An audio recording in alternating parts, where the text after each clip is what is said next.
it's the best friends in this bitch. Who you with? It's a Quartney in this bitch. Yeah. Machet in this bitch. Say who you with? 1, 2, 1, 2, 3, 4. Best friends. What's up, bitch? Hi. Honey. We so happy that you're here. I know. Thank you. It's Jim Choo. It's what? Jim Choo. Dumb Choo? No, Jim Choo. Jimmy Choo. I couldn't get Jimmy Choo, so I got Jim Choo. You guys, today we have our good friend, our good Judy. We jumped right on it. Miss Quartney with us, okay? Which she also goes by Machet. Follow me on Instagram. I am Machet. Okay, yes. And I be like, wait. Where is Quartney's Instagram? Why her name ain't popping up? I'm like, wait. It's Machet. It's Machet. It's Machet coming in cut off our head like a butcher come slaughter a pig. Yeah. What are your pronouns? She, her, Mrs., Boss, Empress, Duchess. That's what I go by. Queen. Y'all don't know what pronouns is. That's somebody that those are words that people identify as like he, her, she, you know what I'm saying? So definitely be respectful of people's pronouns, because especially in this day and age, because people are very boisterous about what they want to be called, and people will force something on you even if you don't like it. People will slap the hell out of you. Because if you like, I've had people say him or something like subconsciously, like they ain't really meant to say it, and then they correct themselves. But then you have some people that want to play with you, and there's some, and you know, I don't like confrontation. I'm not a confrontational person, but sometimes some people need a swift 1-2 kick to the throat to let you know I'm not your friend. You may not like me or like what I'm doing or like how I'm living, but you're gonna mistake me. Very much so. So listen. We want to welcome you to Bestfrenz. Oh yeah. Get into it. Who is Quartney?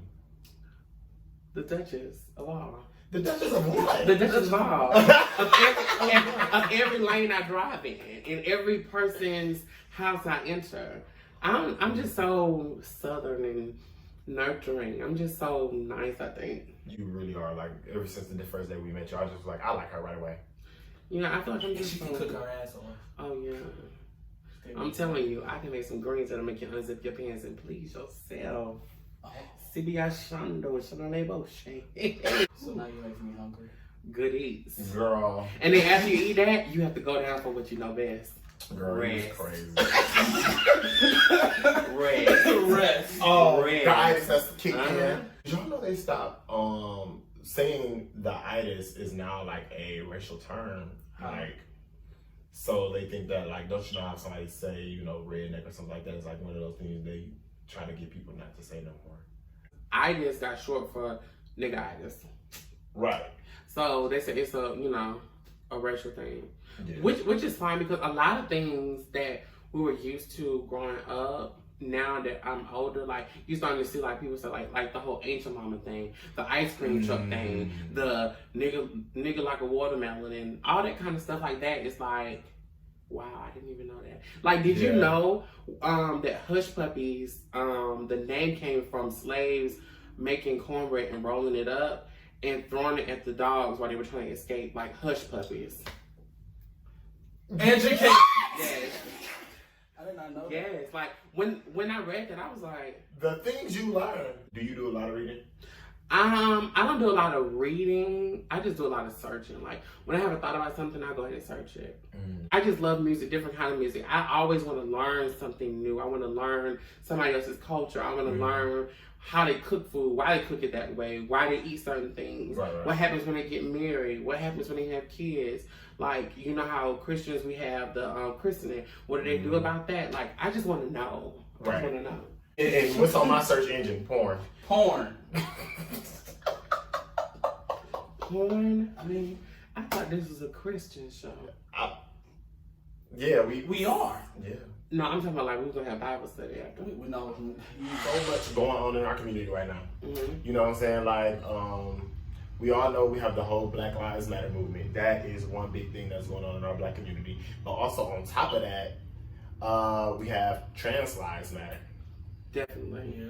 Yeah. Like, Definitely, because we're going extinct. Do you hear me? Every other day, it's always an insecure black man or black women are setting up trans women, and it's really like, damn. Because I feel like at the end of the day, if they make this a dictatorship and they say we all going to slavery, they don't give a damn if you're tall and black, gay and black, trans and black. We all gonna hit the field at the same time. When these generations and generations are being conditioned saying that this is wrong, it's kind of hard to waver somebody's mind and say, well, we're still people. Like, for a long time, white people were teaching their kids, like, black people are scum, they're beneath you, they're just slaves, they don't mean shit. So it's kind of hard to change somebody's way of thinking if they've been taught this for so many years. Right. Like, and I totally understand. I grew up in the church. I know about, you know, what the Bible says and everything else, but it's like, girl, I'm still a human. Yeah. You don't have to go the extra mile and open the door for me, and you don't have to do all the extra stuff, but just respect me. Let me live. You was dating, being a trans woman, like. Being trans dating is really hard. It sucks, actually.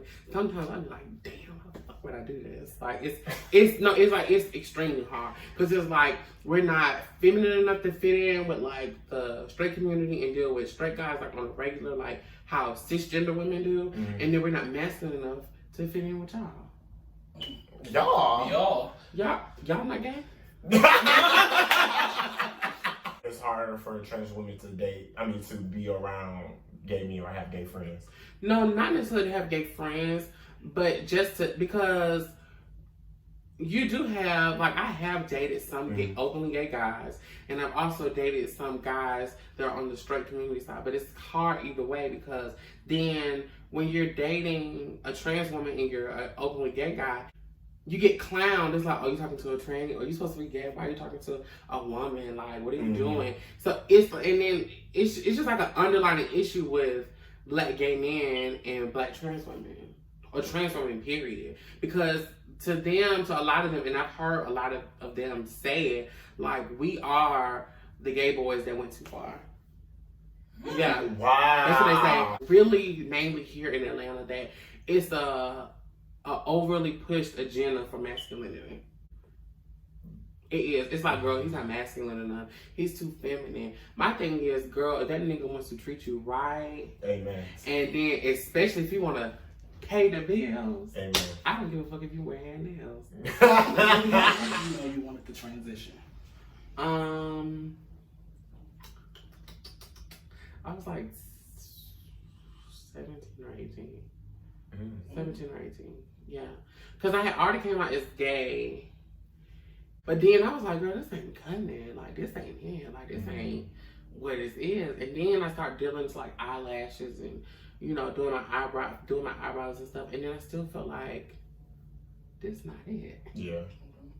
So it'll be 3 years from me, November 6th of this year. So November 6th, 2 years ago, I made a decision to transition. And actually, my mom took me to go get my medication and stuff. That's dope. That is. She's supportive of you. Yeah, my mom is definitely supportive. If I call my mom right now and tell her that y'all were in here bothering me, my mom will pull up and clear it out from outside. Yeah, because I'm about to call on at the same time. My mama down the road. Yeah, she's down the road. The relationship with your family.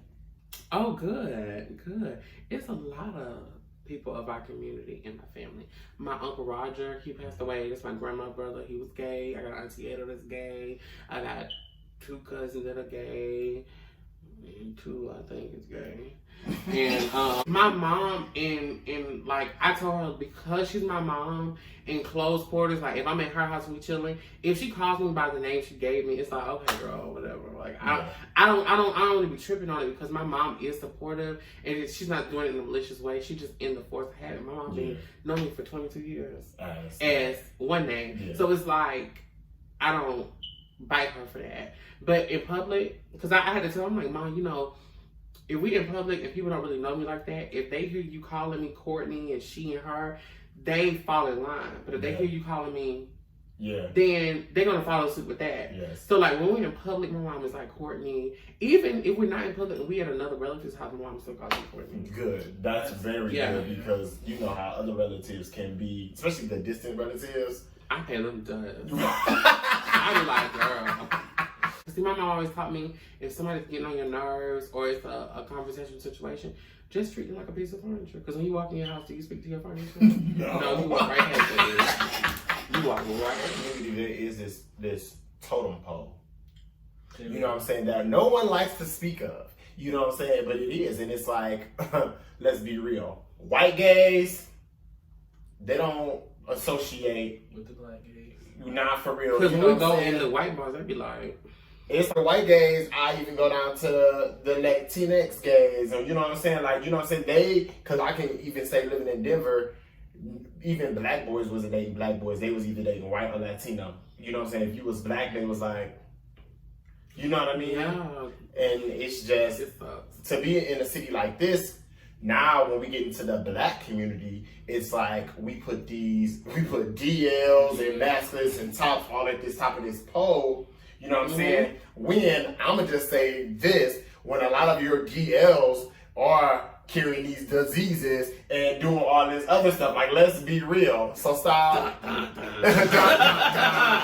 y'all want to be, oh my God, y'all are raising them up on so high and high and girl, mighty. he's so masculine. Girl, he got a gun. Girl, he did. I'm like, girl. Like, girl, he got about 4 kids he ain't taking care of. Another bitch over there, and he's sleeping with your brother.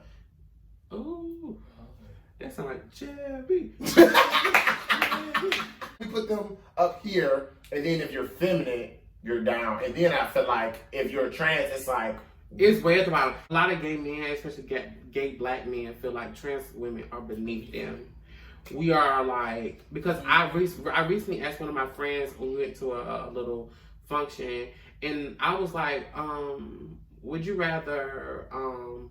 a shitty bottom or a trans girl? And one of the guys was like, that's not compared. I was like, yeah. I said, because all of y'all treat trans women like that's what we are like. When we are put at the bottom of the totem pole, you know what I'm saying? Because when I'm being feminine, Tony, I am pushed to the bottom, you know what I'm saying? But when I'm masculine, Tony, everybody, oh my God, you grew your they going up. Oh my God, like you look so good. It's they like, ready to cut chill a check. out. You know what I'm saying? I'd be like, chill out. Like y'all doing the most. I'm still the same bitch. I feel like in the history of being trans, the self-esteem was not the highest of trans women, right? Because a lot of trans women have to use their bodies to survive, especially back in the day. You know what I'm saying? Mm-hmm. And so now moving forward, I think that this is my opinion, I'm not a doctor, that a lot of gay guys or masculine guys, they think they can play on that insecurity. They think that a lot of trans women don't have those morals anymore, that they still can get that off. But baby girl, this is a brand new day, and these ain't the same bitches. Mm-hmm. Like, yes, I have worked that position before. Yeah. I have done some work here and there, you know, just to, you know, come up. But there's no shame. Like, girl, we need everybody to go around. Yeah. We need it for the work around. We need all the hoes, we need all the escorts, we need all the prostitutes, we need all the niggas that flip burgers at McDonald's. We need all the niggas that want to check us out at Walmart. Yeah. We need the motherfuckers that run the company. We need everything that we have in this world, whether it be good or bad or right or wrong, we need that shit to go around. It's the great circle of life. That's what I'm saying. Murder rate is high in the trans community, and it's like, how do we stop that? What can the LGBT community do to support you? What can the world? Because I'm seeing that a lot of trans women, especially black trans women, are in the front of Black Lives Matter, right? But where is Black Lives Matter and everyone else when it comes to that's what I'm saying. The trans women? Because I know a lot of trans girls that are like, you know, how the hell y'all want us to stand up for this man or these people or these men or these women that are being killed by police officers and being killed, and you know, and they ain't did shit wrong, but then when it's time for us, y'all past us. Right. It's like, no, but for me, just like me being me, I feel like, girl, at the end of the day, we still all black. It won't be no justice for black trans women, it's justice for black people. like in a whole. But then I feel like our community, the LGBT community, like the trans women are not even protected within our own group of people. Yeah. So how do y'all or us expect that people outside of the LGBT community is going to respect any of us or to help defend any of us if we don't like each other? It's the same thing with black people. How the hell do we want the white people and everybody else to respect us if we still fucking each other up and running through houses and shooting at each other and shit? It don't work that way. Because then it's like, y'all, we can't even get unity amongst each other. Yeah. So how do you want somebody else to respect us? That's true. That's crazy. The black community and the LGBT community, how can we support trans women in the movement and the push in which they have going on right now? Defend us. Like, we only can have so much fight for ourselves. Yeah. Like, it's not like we're a whole another different race. We're a whole nother different human life form. We're human just like y'all. Like, if we get that support, like that the young lady who got jumped by all those people in that store. Yeah. If we have, like, I was telling you on the phone, like, you have so many gay guys, black gay guys, that are like, you know, Courtney, you're a woman now, you're not supposed to be fighting because, well, then you whoop their ass. Right. You whoop their ass in. You tell your younger self. Fuck these hoes. Fuck all of these people. Because a lot of time I was always aiming, like, because I'm a pleaser. Like, I like to do things to, like, help people, and I like to do things to satisfy other people. So, me then, I was a pleaser, but I was also really, like, reckless and rebellious. I was very, like, girl, to everybody. But then I realized, like, girl, just shut up and listen to what the hell they're saying. Because like, I wish I would have listened more. There was a lot of things I could have done in my life that I didn't do because I didn't listen. Not saying I would go back and change it because it made me to the person I am today. But that's what I would definitely tell my youngest. So like, girl, chill out. Like, it comes down when y'all get older and start like dating as trans, especially trans women. Like Monique said, if one nigga don't want, get another nigga. If that nigga don't want, get another nigga. And if that nigga don't want, get two niggas. Some gonna jump off. Some gonna jump off. Live your life. Live while you're young, because before you know it, you'll be old like them. Bitch. If you don't have a best friend like mine, then you probably never will. So, we want to thank Courtney so much for coming out today. It's so amazing. Giving your life, whatever. You know what to do. Don't forget to like, share, and subscribe, and hit that bell. You're watching Bestfrenz.